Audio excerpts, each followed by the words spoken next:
This is Councilmember Jamie Gaudier, and I'm here today to talk about mental health. Our mental health is so important, is just as important as our physical health, but we don't always give our mental health the same attention.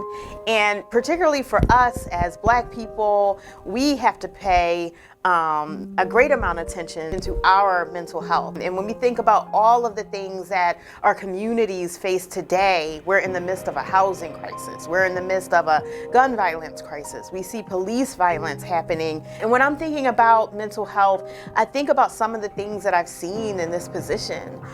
One thing that I will never ever forget is the police shooting of Walter Wallace Jr. He was a 27-year-old Black man from Cobbs Creek. He was in the midst of a mental health crisis, and he needed help and care. And when his family reached out to 911, he didn't get that help. He didn't get that care. He was shot and he was killed in front of his family and in front of his neighbors. And so this is so important for us. We as Black people carry so much stress around with us, and we have to make sure that we're taking care not only of our physical health, but of our mental health, right? And how we feel inside. Hello, Philly. This is Councilmember Kendra Brooks, and I'm here to remind you that your mental health is important. And I'm speaking from being a mom, a community leader, a grandmom, and just a woman, realizing that if we do not take care of ourselves, we can't take care of those around us. Reminding us that the years of trauma we have experienced as African Americans here in this country, we internalize it, and we're felt to feel that our mental health isn't important.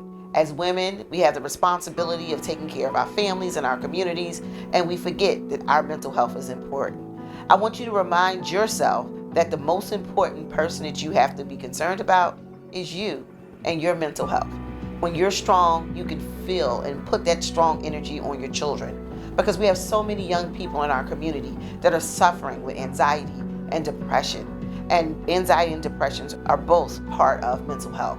So as we take care of ourselves as Black women, we encourage our families as well to take care of their mental health, because that's how we're going to change the trajectory of our future. So I want you to remember that your mental health is important. The mental health of your children is important, and the mental health of your partners is important. We understand that for Black women, they have to deal with all of the challenges that women have to deal with in society. However, we know that when they go into a doctor's office, they are less likely to be believed about their health conditions and less likely to receive care, more likely to have a child murdered, more likely to have a husband incarcerated, more likely to have to be a caregiver and a head of household. All of that requires stress.